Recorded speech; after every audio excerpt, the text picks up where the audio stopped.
en lo particular, en el Museo de Medicina ya terminamos el home office esta semana y ya estamos laborando todos los días en horario normal, entonces sí tengo que llegar a tiempo a la cita, entonces por ahí en las segundas horas pues sí voy a tratar de cumplir hasta el límite que nos han fijado, que no sé si estén enterados por ahí. Esto de clases a distancia las iniciamos por allá por marzo de este año, y la indicación fue muy clara de que nuestras sesiones al aire, ¿no? Fueran 50, 60 minutos, no sé si por ahí otros maestros hemos o no hemos seguido la tónica, por ahí he visto clases hasta de 3 horas en FIME, ¿no? Bueno, así que no sé qué tan infame lo de FIME en este medio, que yo creo que los medios electrónicos tienen otra dinámica y otro desgaste, aunque parezca raro, ¿no? A veces es más desgastante trabajar así como estamos ahorita que las clases tradicionales, ¿no? Entonces, esa es la indicación. Ya ayer tuvimos por ahí un detalle, todo el mundo se queja después de las 12 que se cae esto, que quién sabe qué más. Esperemos nosotros no ser protagonistas de eso, sino hay que pensar en alternativas que pudieran ser otras plataformas o otros medios. Mientras no nos pase, no pasa nada, pero sí estar al pendiente de que esta plataforma hay que utilizarla de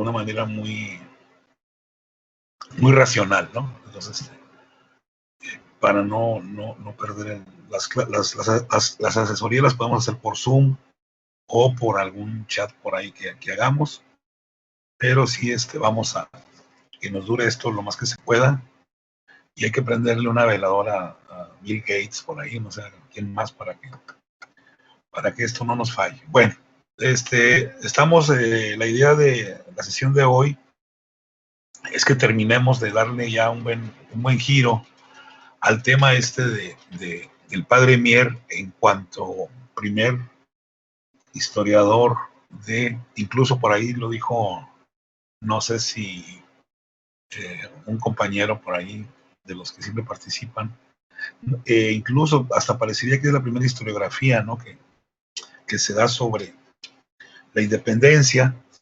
No sé si antes de entrar a los temas ya concretos, creo que la clase pasada, corríjanme si estoy mal, yo me la pasé hablando de otras cosas, no valoramos la problemática en su tiempo y en el nuestro de hacer, no sé si no me explico bien, por favor háganmelo saber, historia contemporánea o la historia actual que está viviendo el propio historiador. No sé, creo que eso no lo señalamos, no lo señalé, que debió haber sido mi obligación, para entonces sí valorar la obra del padre Mier o del doctor Mier, que es lo más correcto de referirlo, pero bueno, la mayoría le dice Fray Servando, pues vámonos con la ola, ¿verdad? Y que como historiadores, entonces sí le dediquemos por ahí un par de minutos a alguien que quiera comentar esto, que los propios autores, como dijo por ahí una compañera, los hispanistas por ahí, franceses, también lo reconocen, y que pudiéramos poner un ejemplo actual. Adelante, Arnoldo. Justamente había estado revisando en el texto varios detalles de ese aspecto en cuanto a problemas o cosas, situaciones que tiene la lectura de Mier. Y una de estas es que, bueno, pues es que, o sea, sí están los libros que tiene de Mier, se puede considerar como la primera historia y todo eso, pero lo cierto es que la verdad no abarcan ni siquiera todo el conflicto. Es decir, los libros de Mier se terminaron de publicar y aun cuando se terminasen de publicar, pues las cosas seguían ocurriendo. justo cuando se había terminado de publicar uno o creo que el último, los insurgentes habían declarado la independencia incluso, o sea, los conflictos no terminaron con los libros de Mier y estos no abarcan por completo la magnitud del conflicto. Es uno de los Ujú. problemas a los que nos podemos enfrentar al hacer historia de la actualidad, porque no sabemos cuándo va a terminar la situación y aun cuando la situación parece terminar a veces, pues no quiere decir que eso realmente se vaya a acabar en ese instante ahí, podría seguir teniendo consecuencias visibles o podría seguir estando presente en la memoria colectiva, Claro. demasiado hasta el punto del que genere una nueva parte del movimiento. Además Ujú. de eso, también se puede destacar que, a ver, ¿dónde estaban? Eso podemos dejarlo como un primer aspecto, ¿no? O sea, Ujú. cuando uno está narrando lo que está, es como si ahorita nos ponemos a ver qué onda con las Afores, ¿verdad?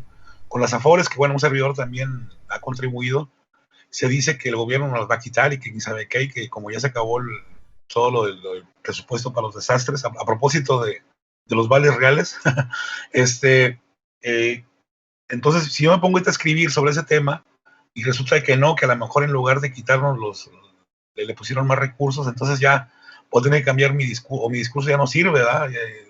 Entonces, eh, eh, o el tema del famoso neoliberalismo, entonces todo esto, qué bueno que Arnoldo como primer punto que usted lo destaca, es el primer, o sea, esto es sincrónico, o sea, no solamente aplica para el doctor Mier, sino para cualquiera de nosotros que estemos haciendo la historia de hoy y de mañana y de ayer. Entonces, eso tenemos que valorarlo, creo, dimensionarlo, como es la palabra exacta, a la hora de aventarle tirria o de aventarle pañuelos, ¿verdad?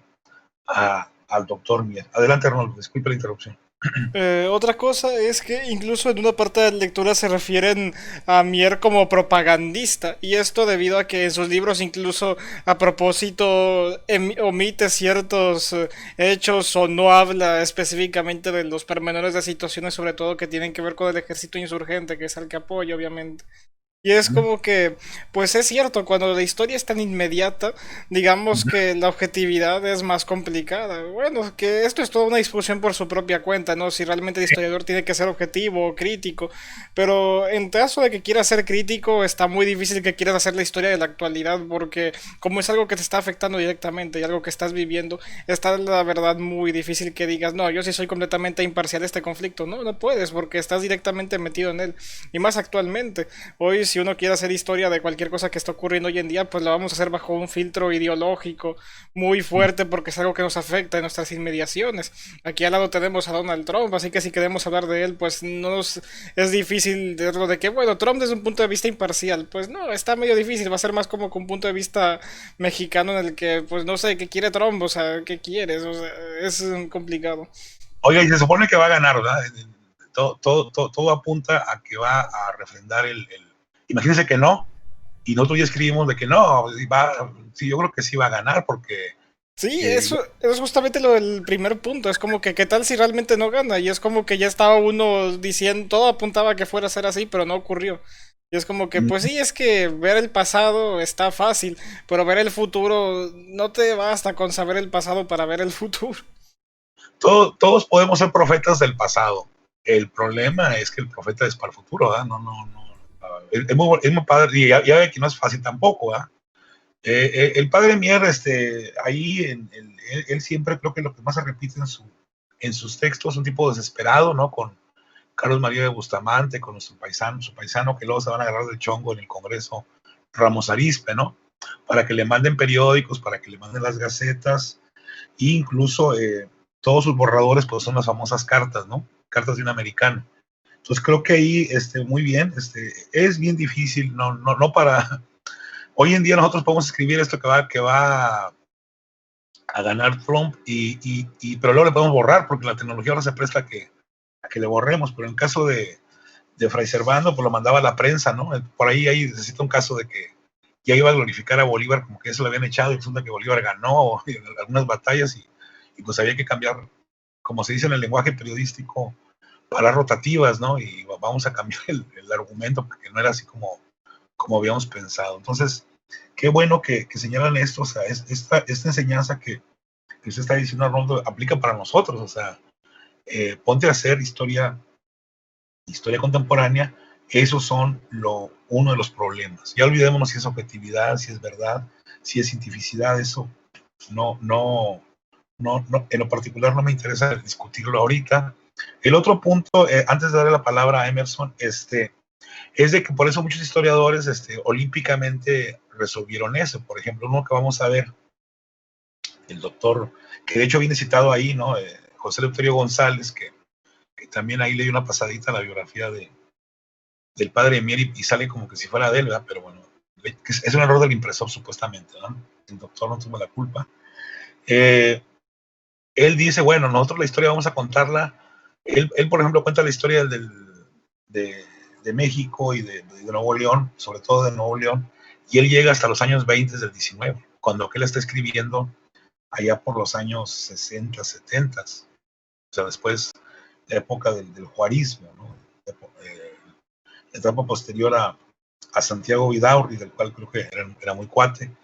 Entonces, él lo resuelve, dice, es que el historiador debe de platicar, de narrar hasta la última generación, y ya los que están vivos, esos, hay que esperar a que se mueran para hablar de ellos. Entonces, Arnoldo, esa es una de las soluciones así. Estoy siendo muy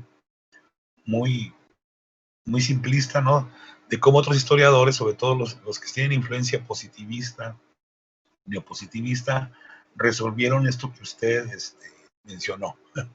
Vamos a dejarle hasta los últimos 50 años y que lo demás lo platiquen las nuevas generaciones. Ahí dejan. Ahora sí, Emerson, disculpe, adelante.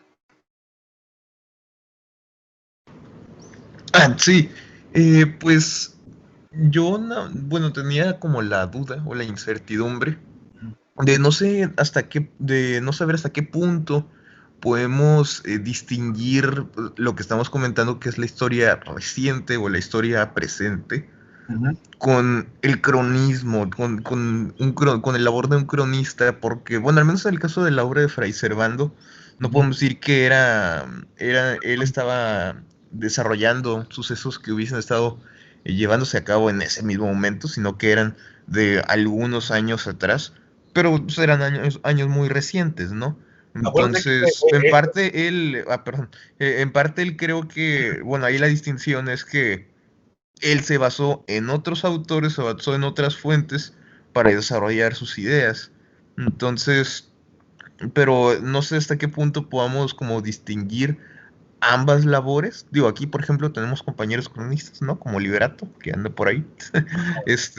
Pero sí, yo creo que obviamente ambas labores son distintas, pero bueno, no sé hasta qué punto podamos identificar a Fray Servando como uno de ambos, o ambos, ¿no? Cronista e historiador. Aunque bueno, precisamente por lo que menciono que sus fuentes eran textos de otros autores, como lo ya habíamos mencionado, de cartas de diputados, etcétera. Bueno, pues yo creo que esas son las fuentes que utilizaría pues, un historiador, ¿no? Entonces, y acuérdense toda la historia oral que él recoge con los diplomáticos, ¿verdad? Claro. Lo que hoy llamaríamos casi trabajo de campo, ¿no? Y historia oral. No, yo creo que es una historia, digo, acuérdense que lo que yo diga, pónganlo con comillas, y yo soy uno más del grupo. Y creo que es en su tiempo un historiador muy completo. Recordemos que el doctor Mier tiene lo que muchos no van a tener en este periodo, sobre todo en el caso de México, de lo que va a ser México, que es la sabiduría, ese enciclopedismo y sobre todo ese conocimiento humanista, ¿no? que le permite justamente jugar, manipular, suena muy feo, ¿verdad? Los hechos históricos, los acontecimientos, y él va al pasado y regresa. Acuérdense, esto ya no lo voy a comentar, ya nada más lo refiero. Él le vuelve a echar leña, ¿no? a la famosa, ¿cómo le llaman? La leyenda negra de la conquista, y retoma por ahí a una serie de autores que tampoco los voy a mencionar ya porque lo he dicho. Y entonces esa capacidad que tiene como un personaje sabio, creo que le refuerza mucho su labor como historiador o como cronista, yo la verdad no, si quieren luego platicamos de ese tema. Creo que el tema de cronista hay que verlo desde dos puntos de vista, el sincrónico y el diacrónico. El sincrónico se refiere a que el cronista, pues yo creo que es muy difícil definir un cronista del medievo, del Renacimiento, incluso de los tiempos bíblicos, ¿no? A el cronista actual. Yo creo que podríamos encontrar elementos comunes, pero creo que se han ido redefiniendo. Acuérdense que en la conquista los cronistas eran elementales junto con los notarios, porque eran los que legitimaban todos los destrozos y todas las enajenaciones. En este caso, y diacrónico, pues creo que el cronista se puede ir definiendo de acuerdo a cada época. Yo creo que, insisto, es mi punto de vista, bueno fuera que el padre mío nos hubiera dado una crónica así muy, muy extensa, ¿no? Como usted dice, como dijo Arnoldo, se limita básicamente a lo que vamos ahorita en la clase de historia, en la Junta de Zitácuaro, por ahí, creo que hasta por ahí llega, y ya no es que no le alcance, sino ahí le corta, ¿no? De hecho, él iba a cortar desde antes. Acuérdense cuál era el objetivo de su obra, de lo que lo estuvo financiando por ahí, ¿cómo se llama? La virreina, ¿no? La virreina, y pues ya después ya no le dio lana, porque pues como que se salió del tema, y además ya se había tranquilizado, creo, la situación jurídica del ex virrey, ¿no? Que como lo vimos ya en lo de los famosos vales, pues no era así tan buena onda como él quiso aparecer ante el público interesado mucho en el perdón de la historia. Acuérdense que luego los virreyes estaban sujetos a los juicios de residencia, que era todo un show, más o menos sería como ahorita este señor, ¿cómo se llama? El ex procurador que está por allá en Estados Unidos, multiplíquenle por 10 y ese sería más o menos los famosos juicios de residencia, ¿no? Pero bueno, eso ya es historia colonial y nosotros no estamos viendo eso. Entonces ahí Emerson muy bien, ese sería un punto entonces que habría que considerar. Bien, ¿algún otro comentario? Ahora sí ya que no sé si alguien quisiera, alguna compañera por ahí sumarse, entonces lo encomiable que puede ser el trabajo del doctor Mier al estar haciendo una historia en la cual él también es protagonista, que esto es lo común de los 4 o 5 historiadores. Creo que nada más vamos a ver 3, Carlos María de Bustamante y Lucas Alamán. Todos ellos son juez y parte, están narrando un proceso en el cual también están participando, lo cual tiene sus riesgos y tiene sus limitaciones. No sé si habría por ahí un comentario más, sino para pasar ya a algunos de los temas o los ejes temáticos que vienen ahí referidos.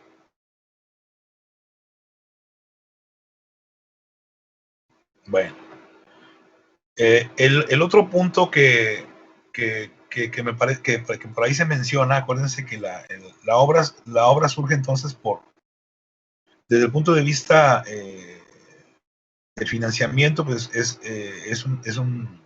una obra sobre pedido, ¿no? Ya sabemos de quiénes, con qué objetivos también ya más o menos los bosquejamos. Pero acuérdense que la búsqueda de limpiar la imagen de este virrey tan mentado, en ambos sentidos de la palabra,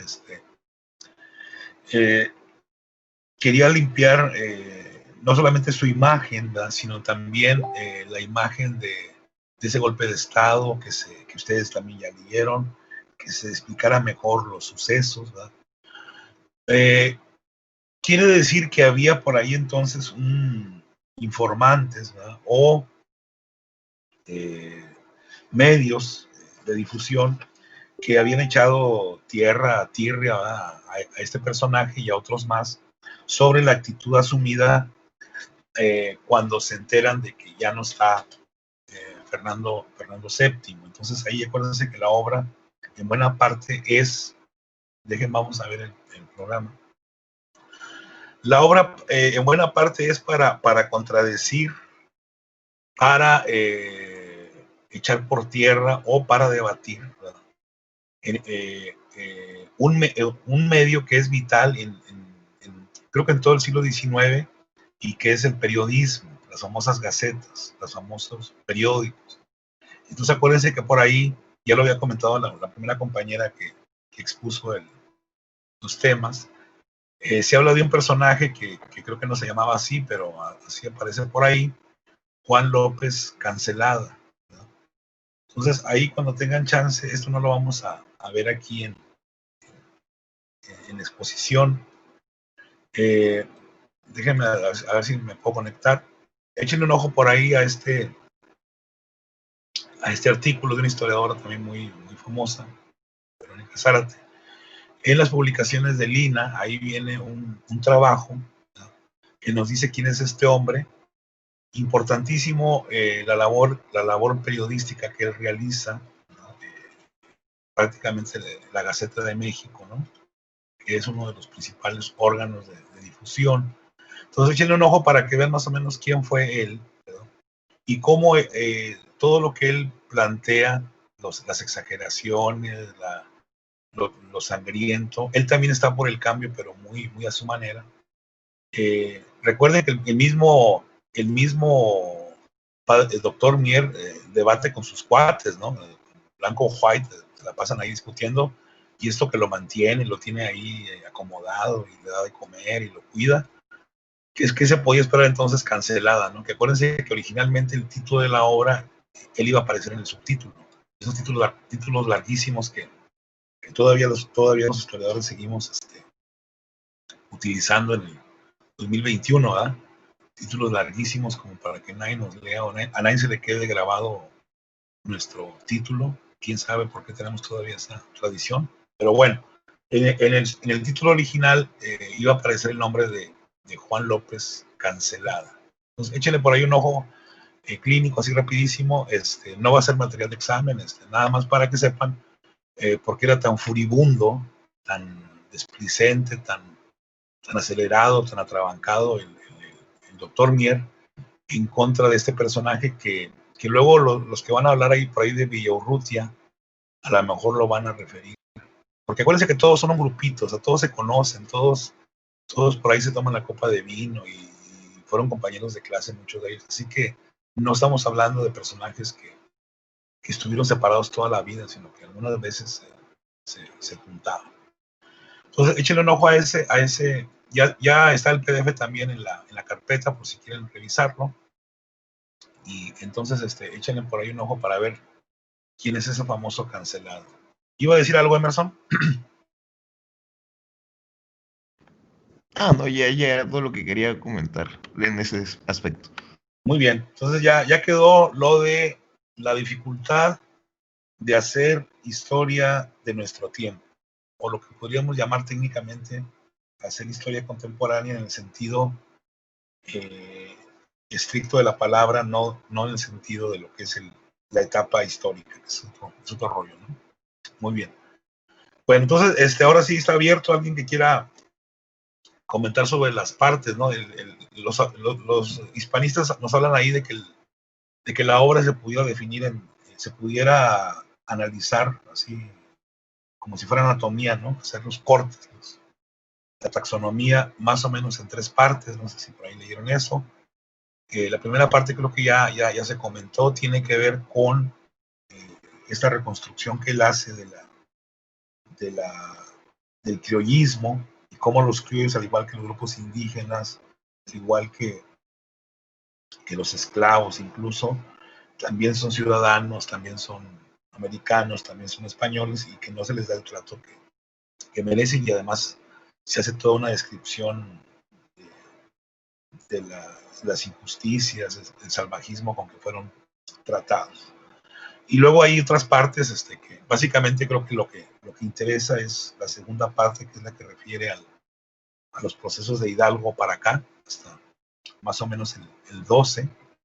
Y no sé, entonces ahí si alguien nos pudiera comentar algo. Uno por uno por ahí.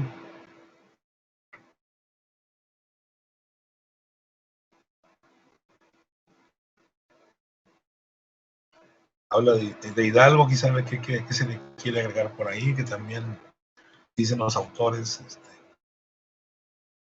en Hidalgo urge comentar, agregar algo ahí que vale la pena. Y ya se comentó también lo de las batallas, ¿no? Entonces ahí se vuelve a retomar lo de la guerra propiamente militar, los enfrentamientos, la toma de las ciudades, etcétera, ¿no? ¿Qué podríamos comentar por ahí?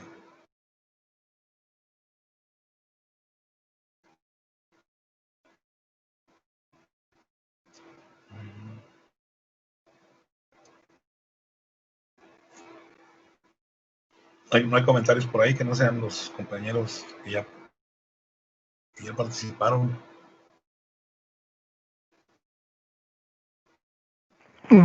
Es que me quedé pensando.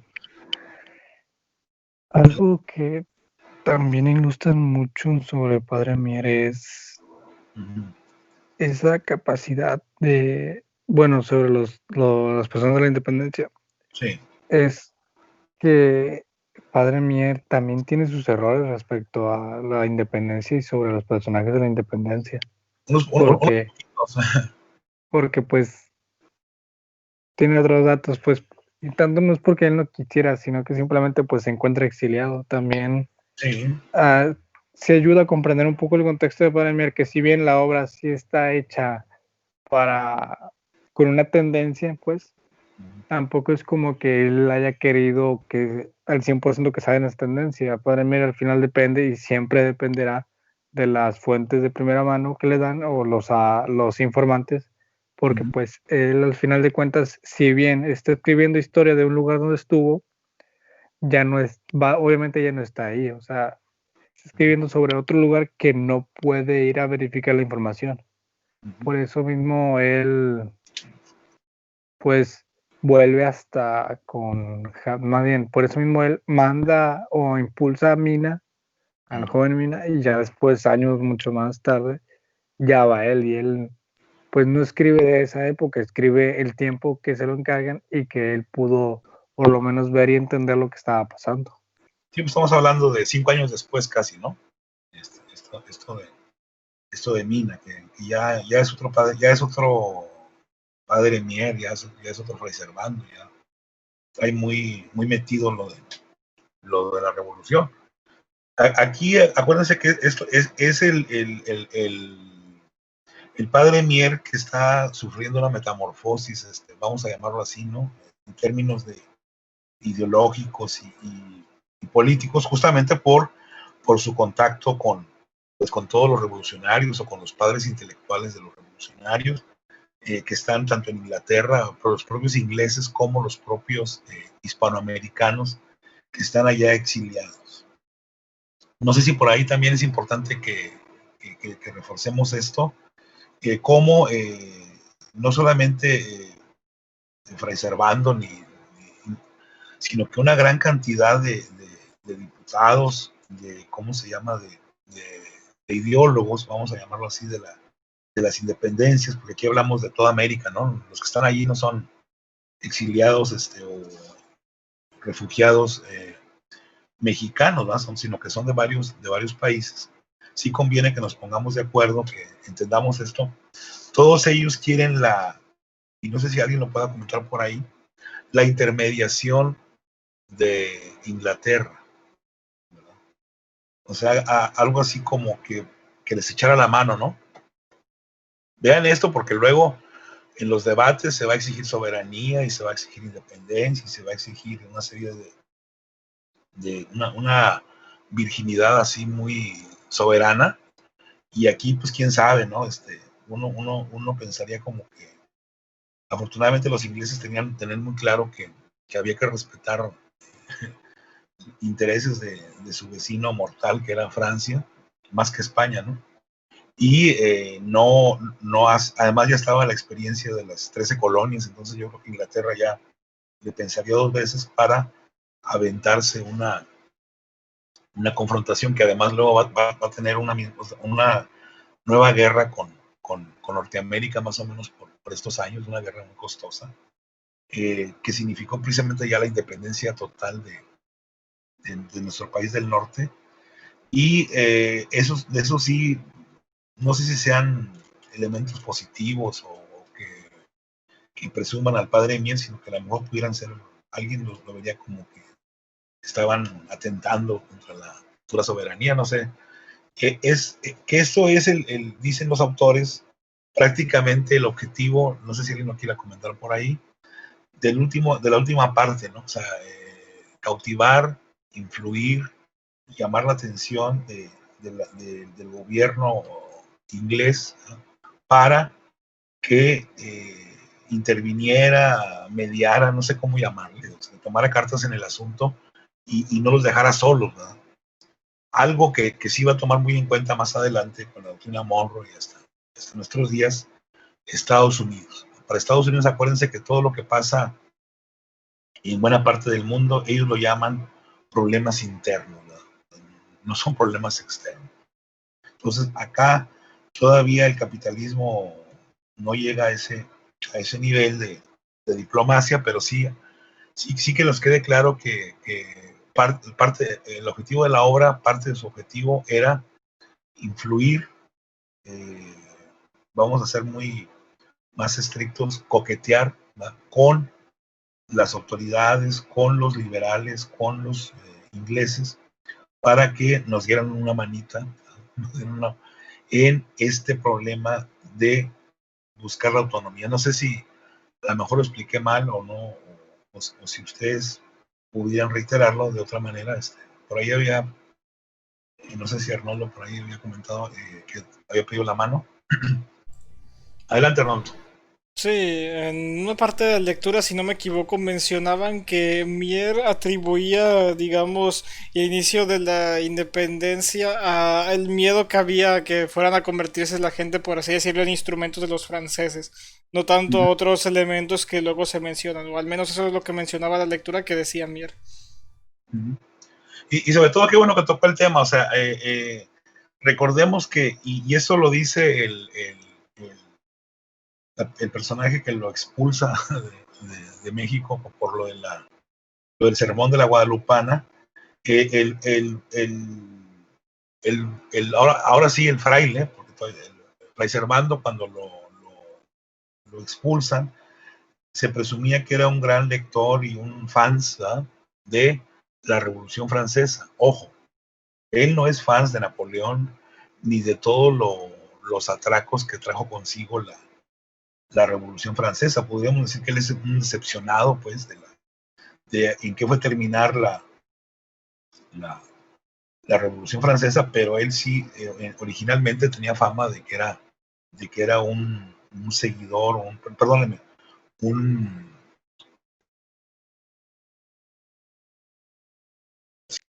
trozo de, ya sabemos qué personajes son.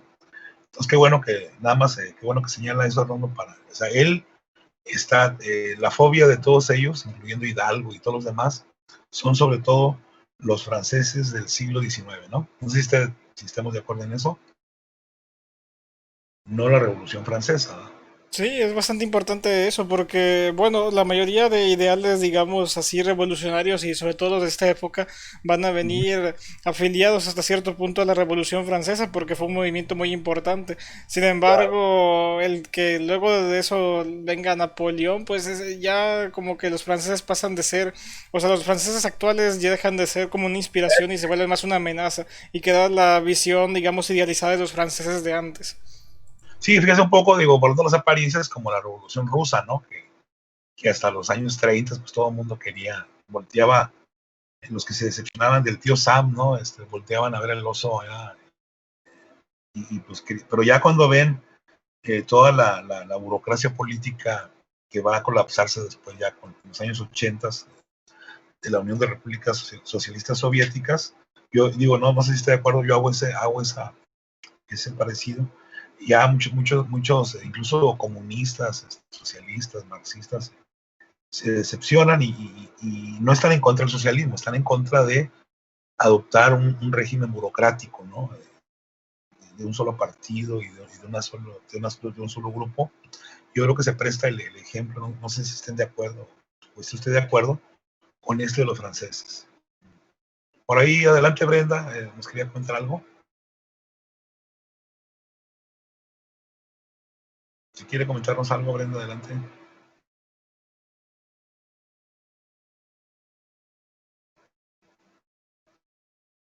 Eso del pacto tiene que ver con lo de la famosa leyenda negra que les comentaba.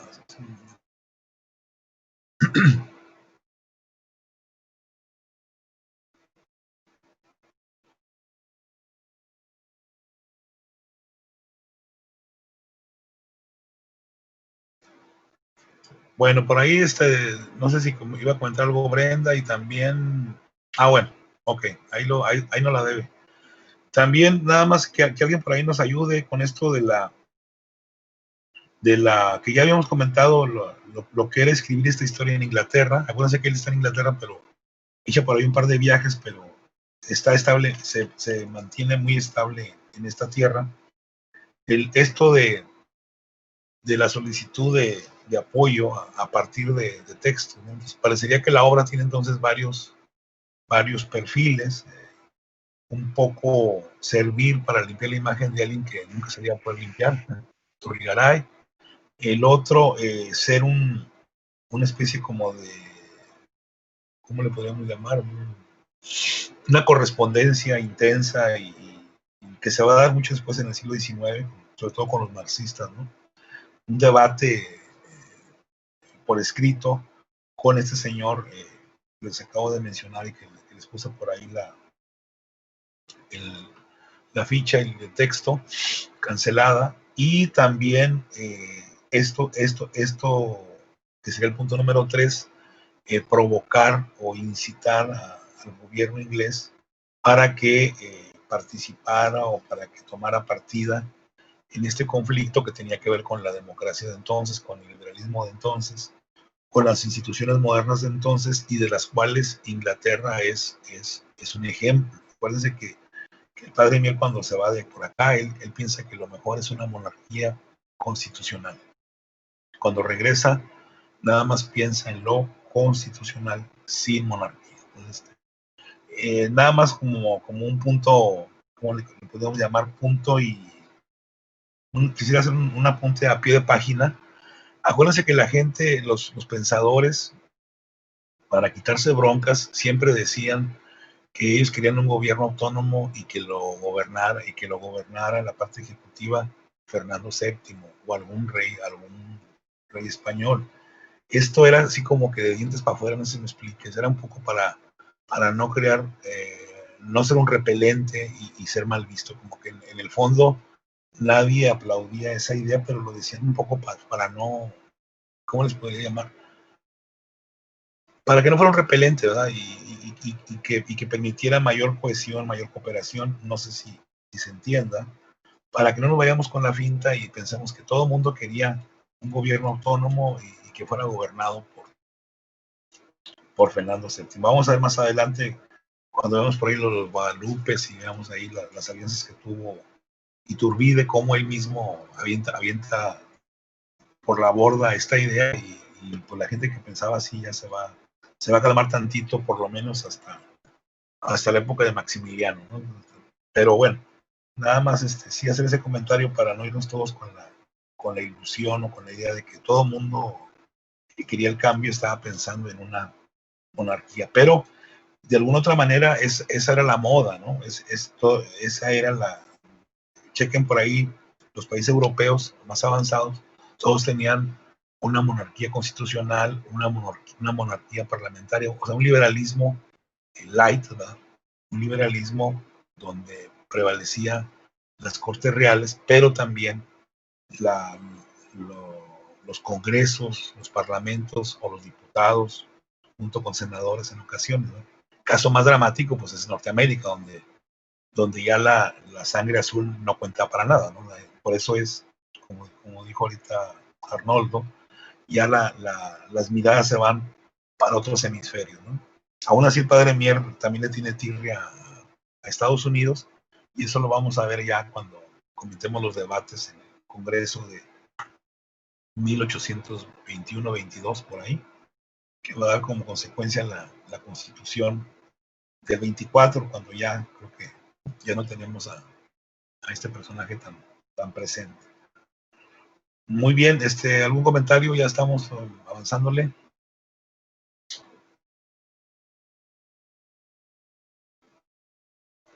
Está pendiente por ahí que comentemos de algunas partes. Ya la tercera ya lo estuve comentando. La tercera sobre todo es el provocar llamar la atención de Inglaterra, ¿no? Bueno, parece que no le echamos mucho ojo por ahí, mucho ojo a la lectura. Ahí les encargo, porque acuérdense que luego nos afecta en la puntuación. Por ahí les voy a pedir que chequen el libro. En la página, sí se está viendo, ¿verdad? Sí, profe. Bueno, ya con esto ahora sí, si quieren hablar, pues ya, ahora sí que como dicen los gringos, mil sorry, ¿verdad? Ya con esto vamos a cerrar la clase. La página 27, espero no haberme equivocado, luego ya se desacostumbra uno a los números romanos. Hay compañeros que no le entendemos a los números romanos, y es normal, ¿verdad? Hay ahí una frase así como se dice técnicamente, un chorizo muy grandote por ahí, que yo creo que valdría la pena que lo leyéramos, ¿sí?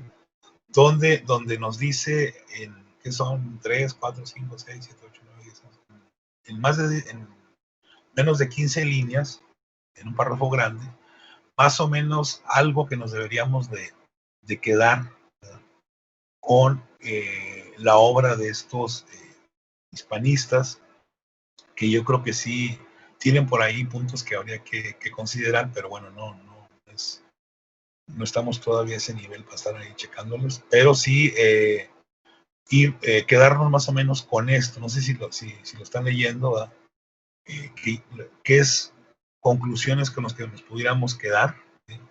Que es una obra que está en diversos periodos y lugares diversos. Fue una obra hecha a la velocidad de la luz, ¿verdad? Cómo el autor tuvo a veces, como lo mencionamos ahorita, el caso de Bolívar, el caso de las partes de guerra, a veces tenía que modificar los contenidos, ¿verdad?, de acuerdo. Que comienza, fíjense bien, aquí, esto es importante para fines de examinación, que les quede claro cuál es el origen primigenio de esta obra. La defensa de Iturrigaray, que era más fácil que detener el Mar Rojo que defender a Iturrigaray, pero bueno, el padre no le iba a decir que no, porque acuérdense que la virreina le mandaba su buena feria, ¿no?, a Fray Servando, gracias a la cual pudo estar publicando sus cartas, que es el origen del libro de la historia de la Revolución de Independencia.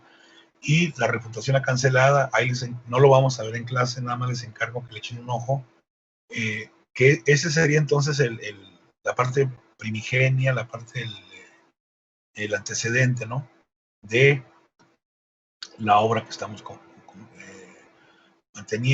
comentando, la descripción de la insurrección, toda la cuestión del debate que se da en Cádiz sobre todo los antiamericanos, ¿verdad?, y esto que les mencionaba, la mediación inglesa, que es uno de los intentos. No queremos decir con esto que los ingleses no hayan estado interesados, sí, pero le tenían que pensar dos veces, porque acuérdense que aquí había ya dos intereses muy marcados.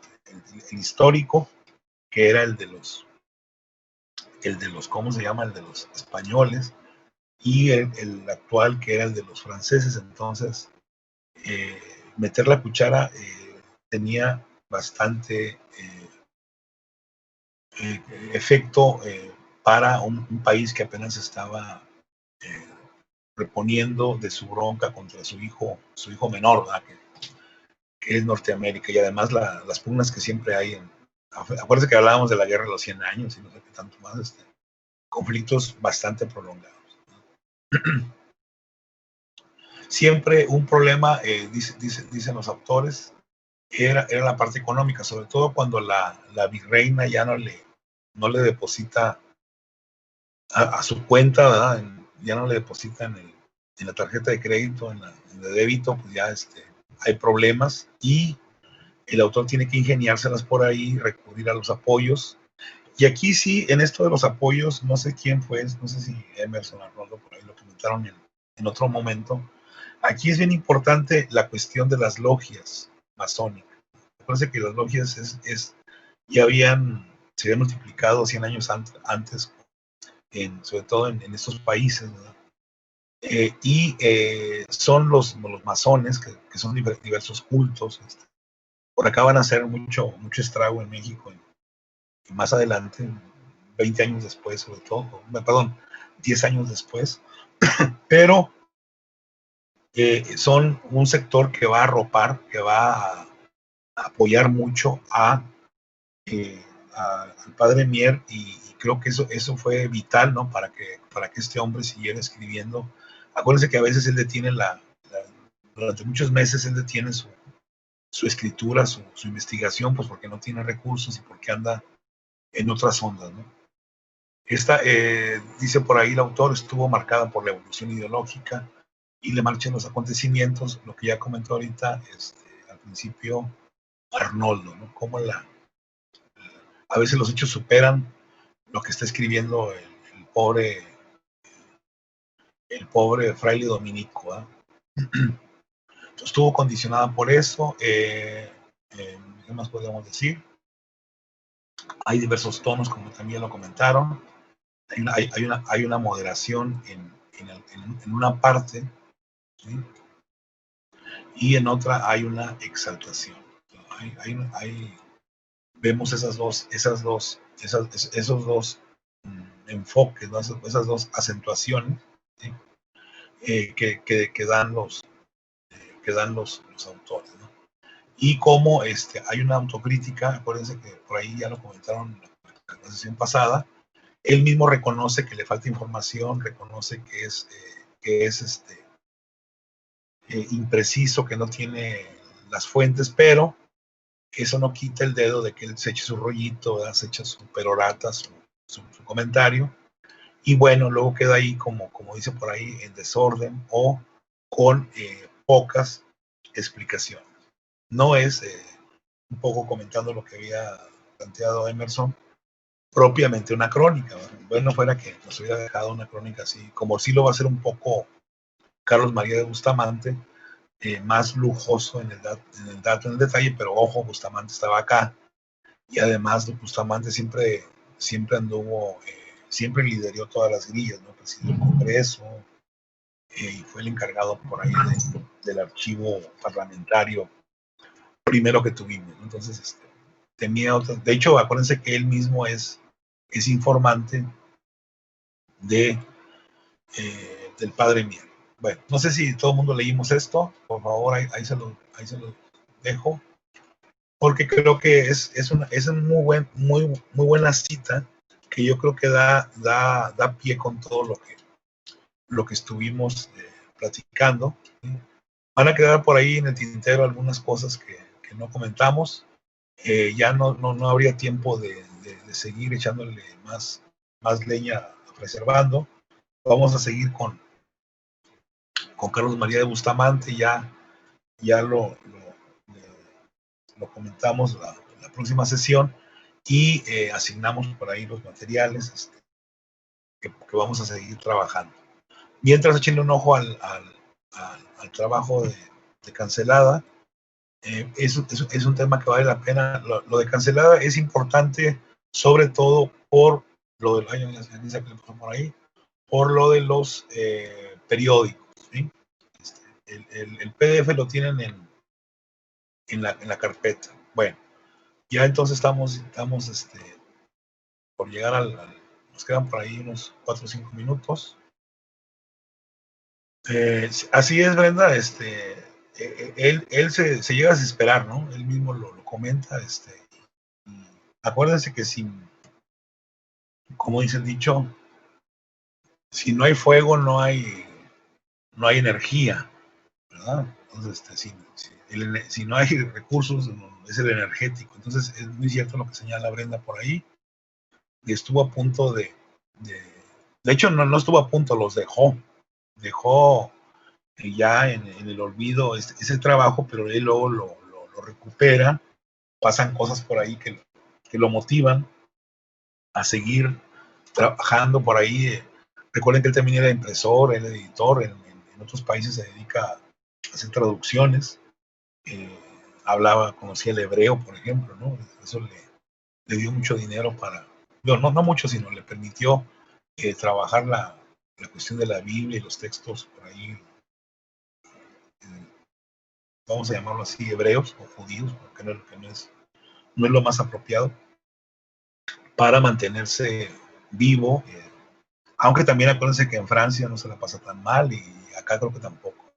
Siempre nosotros como historiadores nos hacemos los sufridos, nunca vamos a decir que escribimos algo cuando estábamos en Jauja o en vacas gordas, ¿no? Siempre nos hacemos los mártires, pero creo que Fray Servando no se estaba muriendo de hambre, ¿verdad?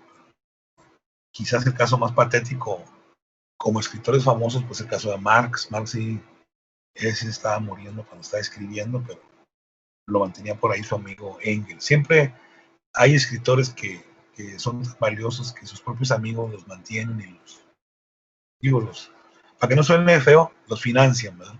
Para no decir que los mantenían. Fray Servando no es la excepción y él recibe mucho apoyo, pero sí, Brenda, como usted señala, él mismo dice que pues estuvo a punto de no hacer nada, ¿verdad? O de dejarle ahí.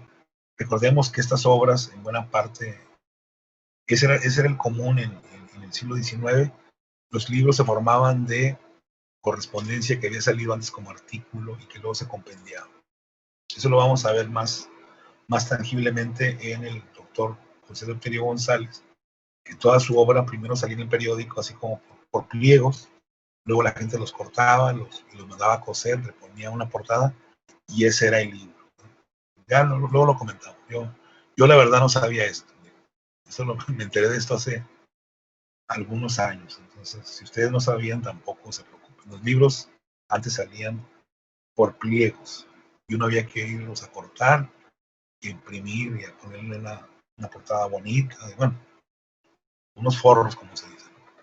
Pero eso ya es producción editorial, ¿no?